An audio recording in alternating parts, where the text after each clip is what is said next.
Amados irmãos, a paz do Senhor Jesus Cristo, aqui é o pastor Hélio Ornelas, pastor da Igreja Metodista Pentecostal no Morro da Carolina, hoje é Catirão e do Caxias, congregação Jardim Santa Marta, Belfor Roxo, e a congregação em Nova Campinas, em Duque de Caxias, para ministrar mais uma aula da Escola Bíblica Dominical, nesse primeiro trimestre de 2022.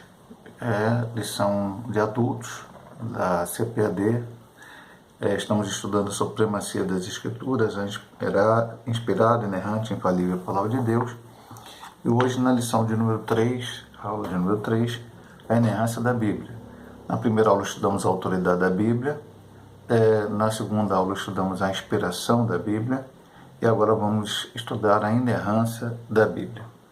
O texto áureo diz: porque em verdade vos digo que até que o céu e a terra passem, nenhum jota ou um tio se omitirá da lei, sem que tudo seja cumprido. Mateus 5, 18. Verdade prática.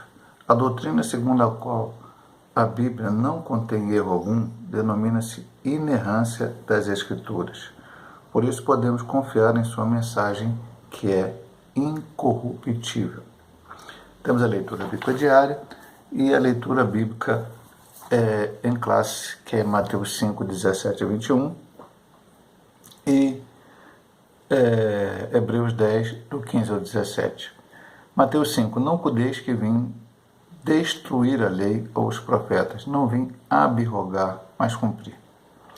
Porque em verdade vos digo que até que o céu e a terra passem, nenhum jota ou um tio se omitirá da lei, sem que tudo seja cumprido. Qualquer, pois, que violar um destes menores mandamentos e assim ensinar aos homens, será chamado menor no reino dos céus.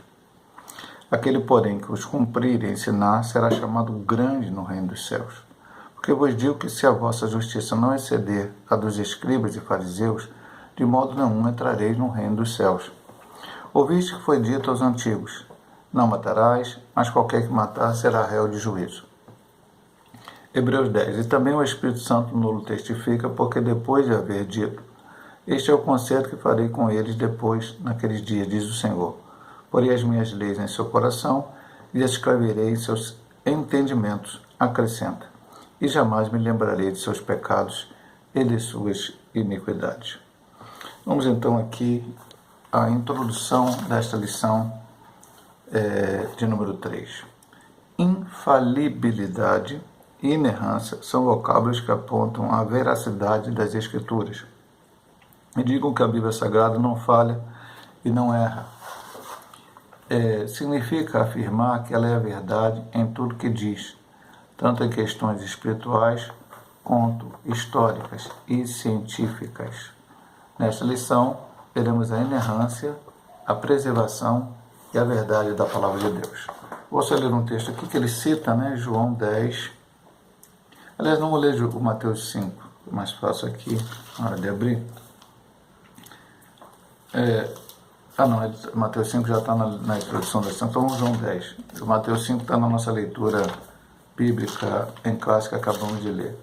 Mas João 10, 35, que vem corroborar aqui com o que ele está falando, diz: pois se a lei chamou Deus àqueles a quem a palavra de Deus foi dirigida, a Escritura não pode ser anulada. E aí vai, esse é um texto da semana, da leitura bíblica durante a semana.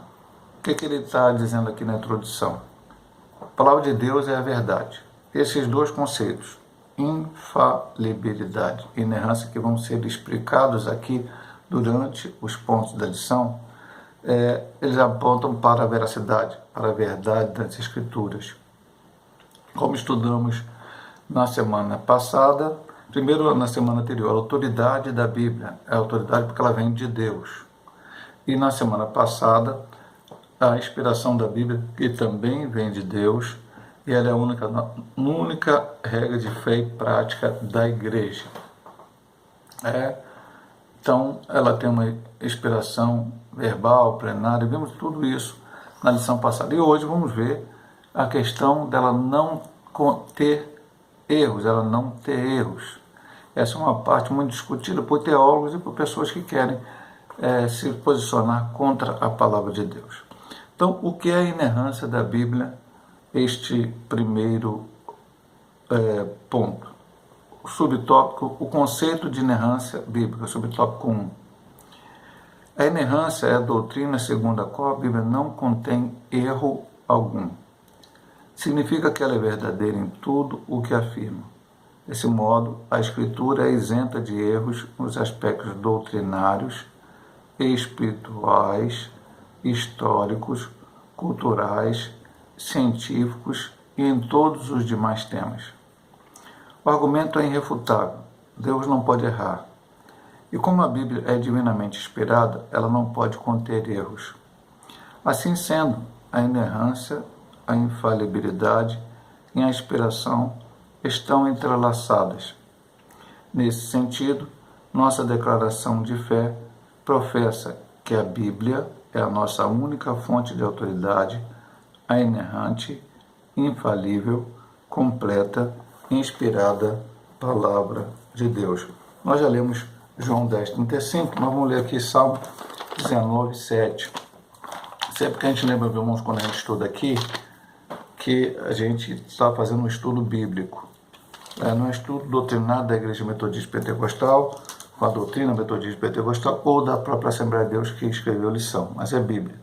A lei do Senhor é perfeita e refrigera a alma. O testemunho do Senhor é fiel e dá sabedoria ao simples. Ou seja, Salmo 19:7 diz que a lei do Senhor é perfeita. E a lei, aqui não está falando os 10 mandamentos, ou não está falando da lei cerimonial, ou não está falando apenas da lei chamada Lei de Moisés. Ele está falando da Bíblia Sagrada como um todo. Então, o que é a inerrância da Bíblia? Doutrina segundo a qual a Bíblia não contém erro algum, como falamos na introdução. Embora muitos procurem achar erros, às vezes, e aí nós já explicamos isso na lição anterior, pode haver uma tradução não muito bem feita, mas aí não é erro da Bíblia. Nós estudamos e vamos estudar aqui durante todo o trimestre. Aqui vai ter umas palavras mais difíceis lá para o final da lição, de originais, de cópias, uma série de coisas que nós vamos estudar depois aqui nos pontos lá para frente. Ao traduzir a Bíblia, muitas vezes alguém não usou para o português. Nós estamos falando de português porque nós somos do Brasil e falamos português. Então, temos que falar da tradução da nossa. Então, alguém vai lá, pega ali aquela palavra, vai lá no original, as cópias que temos, e diz que não é bem aquele significado. Segundo, as línguas são diferentes. Então, às vezes, é difícil até achar uma palavra dentro do português para traduzir certas palavras que têm um conceito, porque a etimologia, vamos colocar assim, das palavras são diferentes, tem um outro significado às vezes, ou um significado mais amplo, e aí tem que se olhar o contexto para poder entender.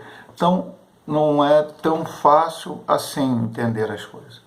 E algumas pessoas começam a pegar, olha, a Bíblia tem, aqui diz uma coisa, aqui diz outra, há um clássico situação que se fala, Deus não pode mentir, não é homem para que minta, e filho do homem para que se arrependa, e daqui a pouco lá diz que Deus se arrependeu, e as pessoas começam a pegar nisso, olha lá, a Bíblia diz que Deus não pode se arrepender, agora diz que Deus se arrependeu, mas lá no original, o arrepender-se, que foi traduzido para o português, quer dizer uma mudança de plano, não algo que ele fez errado, e agora ele então, por ter feito errado, se arrependeu do que fez, porque Deus não erra.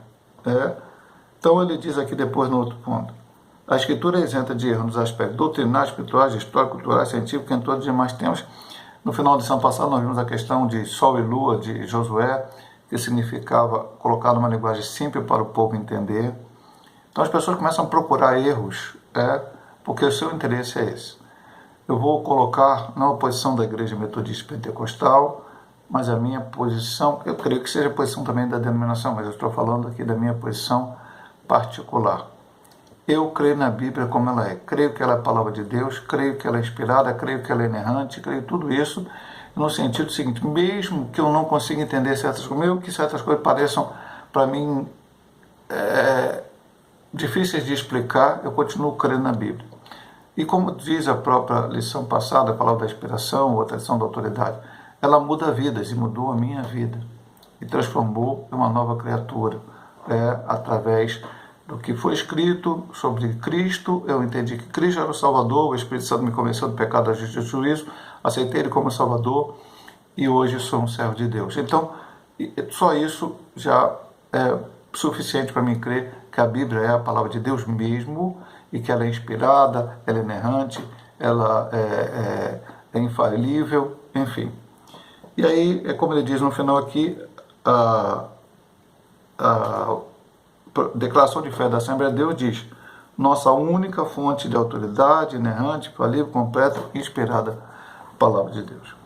Vamos para o segundo subtópico. A Bíblia reivindica a sua inerrância. Então, a inerrância não aparece na Bíblia, mas a ideia está presente nas páginas do texto sagrado. No livro de Provérbios está escrito que toda a palavra de Deus é pura. Nós já lemos até o Salmo lá, antes, Salmo 19, versículo 7, a lei do Senhor é perfeita. O salmista afirma que a palavra do Senhor é provada, Salmo 18, 30. Samuel assegura que o caminho de Deus é perfeito e a palavra do Senhor é refinada, segundo Samuel 22, 31. Cristo atestou a inerrância ao afirmar que nem um jota, um tio, são retirados da lei. É o texto que nós lemos lá no início da leitura bíblica em classe e também o texto áureo. O Senhor igualmente ratificou que a Escritura não pode ser anulada, João 10, 35, ao qual lemos também já no início.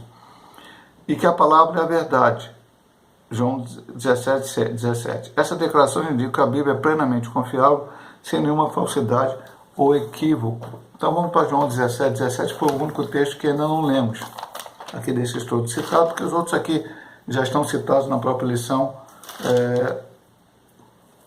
no texto aqui que lemos, né? João 17, 17. O Senhor diz o seguinte: santifica-os na verdade, a tua palavra é verdade. Pastor, só esse versículo? Não, meu amado irmão. A Bíblia, ela está cheia. Veja que na primeira lição sobre a autoridade da Bíblia, nós vimos que tinha evidências internas sobre a autoridade da Bíblia. Então, a Bíblia, ela diz isso sobre ela mesma. Os autores, mas foram os autores inspirados pelo Espírito Santo, como não vimos. A Bíblia não foi escrita por vontade humana. Não foi escrita por, Davi resolveu escrever isso aqui. No caso, provérbio aqui, no caso 30, não foi Salomão, já foi um outro autor. Mas o Salmo 18, 30, enfim, Samuel escrevendo, provavelmente o livro de Samuel foi escrito por ele, escrevendo sobre essa questão da palavra de Deus, o caminho do Senhor é perfeito, a palavra do Senhor é refinada. O Jesus, testificando as Escrituras, fala que não pode tirar nada. Nós estamos na primeira lição, lá no Apocalipse. Quem tirar alguma coisa vai ser tirado à parte no livro da vida. Quem acrescentar uma coisa vai perder a sua salvação. Não pode se tirar, não pode se acrescentar. Sobre essa questão do tio e nós vimos lá os sinais diacríticos, nem os sinais que estavam no hebraico podia ser tirado. Você não pode... E, pastor, mas como é que eu tiro isso? É quando você começa a pegar a Bíblia e interpretar a seu bel prazer. Eu sempre digo aqui, meu amado irmão, não estou fugindo da lição, apenas falando alguma coisa que eu sempre prego e ensino na igreja. O Evangelho de Cristo é simples, e é isso que a Bíblia ensina. Jesus Cristo salva, que é a parte principal, essa é principal mesmo, total e absoluta. Mas, seguindo a salvação, Jesus Cristo cura, Jesus Cristo liberta, transforma o homem, Jesus Cristo batiza com o Espírito Santo, poder para pregar a palavra, e Jesus Cristo brevemente voltará para buscar a sua igreja. Se eu pregar isso, está tudo tranquilo, estou pregando o Evangelho de Cristo. Mas as pessoas começam a falar de autoajuda, psicologia, filosofia, acrescentam ao Evangelho coisas que o Evangelho não precisa. Se eu pregar a palavra, entender, confiar na palavra, viver a palavra. E aí outra coisa que o trimestre passado falava muito sobre a vida de Paulo, nós falamos muito isso, e agora, estudando a Bíblia, vamos ter que falar de novo. Não basta ler a Bíblia, não basta pregar a Bíblia, não basta ensinar a Bíblia. Eu tenho que viver a Bíblia. Eu estou pregando aqui que a palavra de Deus é inerrante, infalível e tal, e na hora de viver isso, eu vacilo, eu no meu dia a dia, olho para a Bíblia e não acredito naquilo que eu estou falando. Não vale nada, não vai ter valor algum.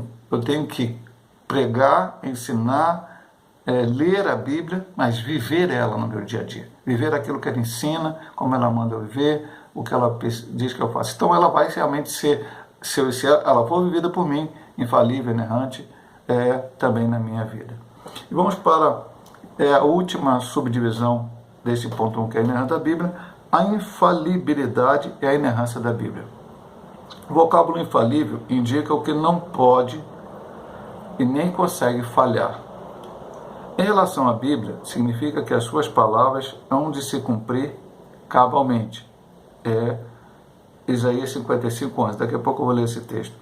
Por causa da etimologia, os termos inerrância e infalibilidade são por vezes confundidos como sinônimos. Não obstante, outros afirmam que a Bíblia é somente infalível quanto à sua mensagem salvífica, que não a consideram como inerrante. Por isso, preferimos o uso de ambos os termos. Isso é, cremos e ensinamos que a Bíblia é infalível, incapaz de falhar, igualmente inerrante, livre de erro. Negar essas verdades é desacreditar de sua autoridade em inspiração divina. Então vamos para Isaías 55:11, vamos ver o que Deus falou através do profeta Isaías para nós. 55:11 diz o seguinte: assim será a palavra que sai da minha boca, ela não voltará para mim vazia, antes fará o que apraz e prosperará naquilo que a enviei. Ou seja, em relação à Bíblia, significa que as suas palavras vão se cumprir igualmente. A palavra do Senhor não sai da boca dele vazia, mas vai se cumprir. O propósito dela vai se cumprir. E no final aqui, ele fala das pessoas que duvidam da Bíblia e cita a carta de Judas, versículo 3 e 4. Não falamos capítulo porque Judas só tem, não há uma subdivisão de capítulos, só tem um capítulo, vamos colocar assim, né? Então, não existe Judas 2, Judas 3, apenas Judas nos seus versículos. Amados, procurando eu escrever-vos com toda a diligência acerca da comum salvação, por necessidade de escrever-vos, exortar-vos a batalhar pela fé de uma vez foi dada aos santos. Porque se reduziram alguns que já antes estavam escritos para esse mesmo juízo, homens ímpios, se convertem em solução e graça de Deus e negam a Deus, único dominador, Senhor nosso Jesus Cristo. Se eu desacreditar em uma parte da Bíblia, eu estou desacreditando em toda ela. E se eu desacreditar também em uma parte da Bíblia, eu estou desacreditando que Deus é autor, e aí eu estou desacreditando no próprio Deus. Então, meu amado irmão, não dá para dizer assim, eu tenho fé em Deus, eu creio em Jesus Cristo, mas não creio que a Bíblia é infalível, que a Bíblia é inerrante, que a Bíblia é a palavra de Deus. Não tem como ter essas duas opções. A opção é você crer na Bíblia Sagrada, crer na palavra de Deus. Uma das definições lá de declaração de fé, não me lembro bem agora, acho que na lição 1 da Assembleia de Deus, falava isso. A Bíblia é a palavra de Deus, o Senhor a inspirou, o Espírito Santo é que leva o homem, através da Escritura Sagrada, a entender a palavra de Deus e aceitar a Cristo como Salvador.